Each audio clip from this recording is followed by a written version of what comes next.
Uttar Pradesh police सिपाही भर्ती का पेपर लीक हो गई का परीक्षा रद्द हुई। जी हाँ, सोशल मीडिया पर ये तरीका का तमाम दावा कइल जा रहल बाटे। कल यानी कि रविवार के दूसरा दिन उत्तर प्रदेश पुलिस सिपाही भर्ती की परीक्षा संपन्न भइल।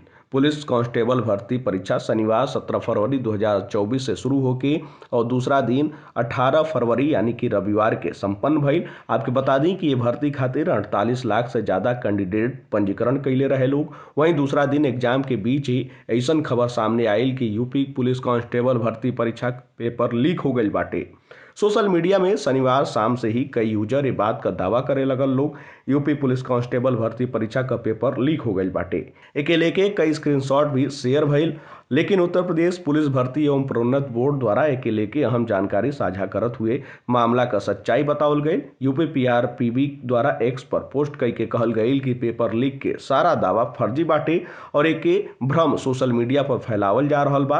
बोर्ड का कहल ई बाटे कि परीक्षा सुचारू रूप से जारी बा और युवा ऐसन कोनो भी गलत जानकारी पर ध्यान न दें। आपके बता दें कि यूपी पुलिस कांस्टेबल एग्जाम राज्य भर में आयोजित भइल और परीक्षा का आयोजन 2 दिन 17 और 18 फरवरी 2024 के कइल गई और एग्जाम में 48 लाख से ज्यादा उम्मीदवारन द्वारा रजिस्ट्रेशन कइल गई रहे। वहीं परीक्षा केंद्रन का दौरा कैले के बाद डीजीपी प्रशांत कुमार का बयान भी सामने आयल रहे। उनके द्वारा कहल गई कि वो लोगन के पुख्ता इंतजाम के चलते परीक्षा सकुशल संपन्न हो रहल बा और पूरा प्रदेश में कहीं भी पेपर लीक या साल्वर गैंग के परीक्षा में शामिल होखले क कोनो भी जानकारी या कोनो भी गड़बड़ी सामने नहीं आई।